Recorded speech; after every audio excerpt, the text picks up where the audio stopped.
আজ আজকের আমি বানাবো এই যে দেখুন বটবটির চপ। বটবটিটাকে এই যে লম্বা লম্বা করে কেটে নিয়েছি, আর এখানে দেখুন বেসন মাখিয়ে নিয়েছি।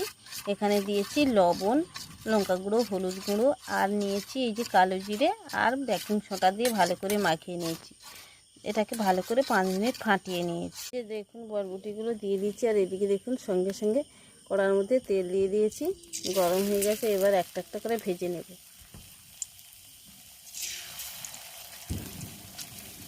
এই যে দেখুন এটাকে আমি উল্টে পাল্টে ভালো করে ব্রাউন কালার করে ভেজে নেব। এক পাশটা হয়ে গেলে এটাকে উল্টে পাল্টে ব্রাউন কালার দেখুন ভাজা হয়ে গেছে। এটাকে তুলে নিচ্ছি। তো একইভাবে আমি সবগুলো তৈরি করে নেব। এই যে দেখুন সবগুলো ভেজে নিয়েছি। আর আজকের রেসিপিটা কেমন হয়েছে অবশ্যই কমেন্ট করে জানাবেন, আর ভালো লাগলে লাইক কমেন্ট শেয়ার করবেন। নতুন বন্ধু হলে আমার চ্যানেলটিকে সাবস্ক্রাইব করে সঙ্গে থাকবেন। ভিডিওটা প্রথম থেকে